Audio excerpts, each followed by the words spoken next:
Assalamualaikum, salam keluarga Malaysia dan salam Sabah Maju Jaya. Anda bersama saya, Razif Ismail dalam Berita Perkhidmatan Awam Negeri Sabah. Antara tajuk utama yang menarik pada edisi kali ini, Ketua Pengarah adakan lawatan di premis kerajaan sekitar daerah Kudat. Webinar terbuka panduan penyediaan sasaran kerja tahunan disertai lebih 1,000 penjawat awam.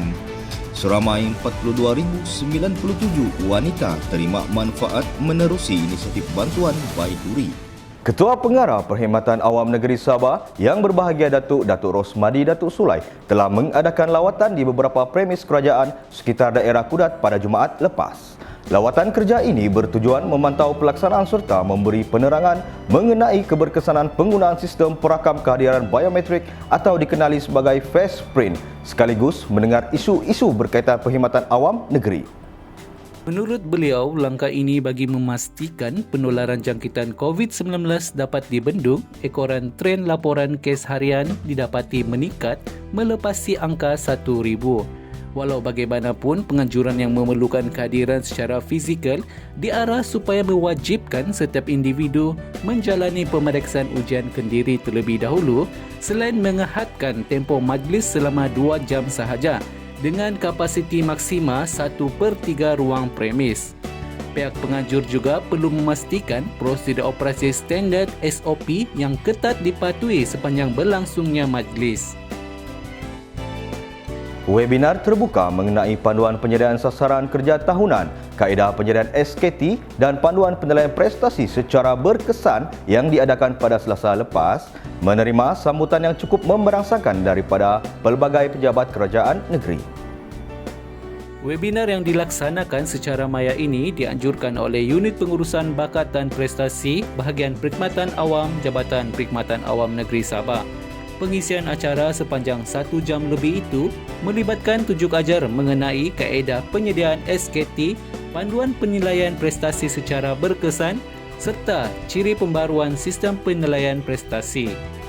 Seramai 42,097 wanita di negeri ini mendapat manfaat menerusi inisiatif bantuan IKASI dan caruman Aisuri Baiduri yang membabitkan peruntukan sejumlah lebih 2 juta ringgit Malaysia. Ketua Menteri Yang Amat Berhormat Datuk Seri Panglima Haji Hajiji bin Haji Nor berkata, Baiduri merupakan bantuan kerajaan negeri Sabah dalam bentuk dana awal caruman kumpulan wang simpanan pekerja KWSP secara one-off berjumlah RM60 Malaysia setiap seorang wanita dalam kategori IKASI yang disasarkan. Katanya, inisiatif ini diperkenalkan bagi memastikan kesejahteraan golongan suri rumah sekaligus mengiktiraf sumbangan mereka kepada ahli keluarga dan pembangunan negara. Beliau berkata demikian ketika merasmikan pelancaran Baiduri di Dewan Bankuasi Utama Aras 3 Menara Kinabalu.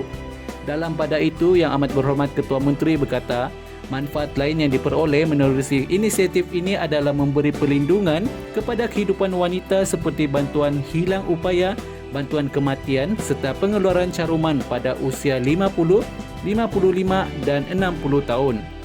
Justru beliau meminta semua wanita peka terhadap setiap perubahan, memanfaatkan peluang yang disediakan serta menimba seberapa banyak ilmu menerusi apa juga program yang dilaksanakan oleh kerajaan. Hadir sama Menteri Pembangunan Masyarakat dan Kesejahteraan Rakyat Yang Berhormat Datuk Syahilmi Yahya, Menteri Pembangunan Luar Bandar Yang Berhormat Datuk Jahid Jahim, Setiausaha Kerajaan Negeri Yang Berhormat Datuk Seri Panglima Selvia Safar bin Haji Untuang, Setiausaha Persekutuan Sabah Yang Berbahagia Datuk Sarul Bahia Abu dan Peguam Besar Sabah Yang Berbahagia Datuk Nur Asia Muhammad Yusof. Sebelum mengakhiri berita perkhidmatan awam negeri pada kali ini, kami dari warga pemberita mengalu-alukan orang ramai untuk hadir memeriahkan majlis setahun Hala 7 Sabah Maju Jaya yang akan diadakan pada 28 hingga 31 Mac ini di Pusat Konvensyen Antarabangsa Kota Kinabalu Sabah atau dikenali SICC. Pelbagai acara dan program menarik sepanjang 4 hari sambutan majlis. Sebarang kemuskilan atau maklumat lanjut, boleh layari laman rangkaian sosial Facebook rasmi Majlis Sambutan Setahun Sabah Maju Jaya. Untuk lebih banyak berita terkini, jangan lupa layari laman YouTube Jepan TV. Salam hormat dan jumpa lagi.